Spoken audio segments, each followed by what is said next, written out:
अदालतां उबूरी ज़मानत कराईंदड़ पारसिया जी ज़ाल फरज़ाना शाह ऐं सोहरे ग़ुलाम नबी शाह बि वकील मार्फत पेश थिया आहिनि। केस जे जवाबदारनि ॾोह मञण खां इनकार करे छॾियो आहे। अदालत फ़र्द जुर्म लागू कंदे गवाह खे 27 फरवरी ते बयान रिकॉर्ड कराइण जो हुकुम ॾिनो आहे। हैदराबाद जी अदालत पारसिया क़त्ल केस में संदसि ज़ाल ऐं सोहरे समेत 4 जवाबदारनि ते फ़र्द जुर्म लागू करे छॾियो आहे।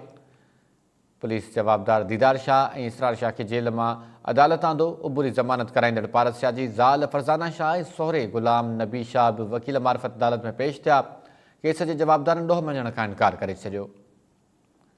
वकील जो मौक़िफ़ आहे त अदालत फ़र्द जुर्म लागू कंदे गवाह खे 27 फरवरी ते बयान रिकॉर्ड कराइण जो हुकुम ॾिनो आहे।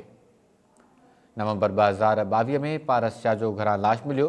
संदसि वारिसनि वाक़े खे क़त्ल करार ॾिनो हो। हैदराबाद जी अदालत पारसिया क़त्ल केस में संदसि ज़ाल ऐं सोहरे समेत 4 जवाबदारनि ते फ़र्द जुर्म लागू करे छॾियो आहे। पुलिस जवाबदार दीदार शाह ऐं इसरार शाह खे जेल मां अदालतां उबूरी ज़मानत कराईंदड़ पारसिया जी ज़ाल फरज़ाना शाह ऐं सोहरो ग़ुलाम नबी शाह बि वकील मार्फत पेश थिया। केस जे जवाबदारनि ॾोह मञण खां इनकार करे छॾियो आहे। तफ़सील मालूम कयूं त इम्तियाज़ खोसो लाइन ते मौजूद आहे। जी इम्तियाज़, आगाह कजो हिन हवाले सां। बिल्कुल सनाउल्ला, हैदराबाद में कायम model criminal trial court Parsia कत्ल केस में संदसि ज़ाल सोहरे साले समेत 3 जवाबदारनि ते फ़र्द जुर्म लागू करे छॾियो आहे।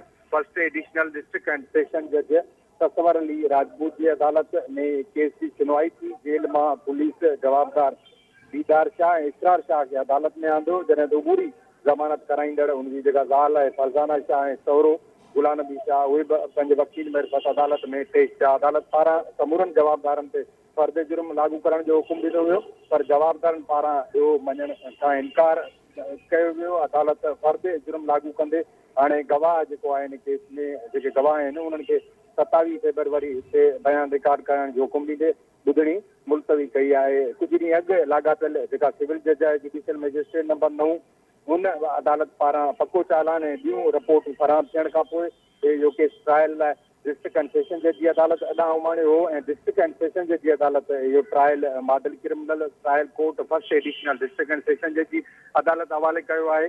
गुज़िरियल सुनवाई ते बि जवाबदार ऐं उनजी जेका फरियादी धुर आहे उहे पेश थिया हुआ। उन्हनि खे समूरियूं कापियूं फराहम कयूं हुयूं। अॼु यानी केस जी ॿुधणी रखियल हुई। ॿुधणी दौरान अदालत पारां 4 जवाबदारनि ते फ़र्द जुर्म लागू कयो वियो आहे, पर जेके जवाबदार आहिनि उन्हनि पारां ॾोह मञण खां इनकार कयो वियो आहे। नवंबर 2022 में कासिमाबाद जो जेको भिटाई नगर वारो इलाइक़ो आहे उते पारसिया जो उनजे घर मां ई लाश मिलियो हो। इन लाश खे उन्हनि वारसनि क़त्ल करार ॾेई भिटाई नगर थाणे ते क़त्ल जो केस दाख़िल करायो हो। उन खां पोइ वक़्तनि फ़वक़्तनि ते इहा जांच थींदी रही आहे। सागर पुलिस हैदराबाद पुलिस सां गॾिजी इहा जांच कई हुई ऐं हाणे इहो case model criminal trial court में ट्रायल लाइ पहुतो आहे, जिते अॼु अदालत पारां जवाबदारनि ते फ़र्द जुर्म लागू कयो वियो आहे। जी सनाउल्ला। ठीकु आहे।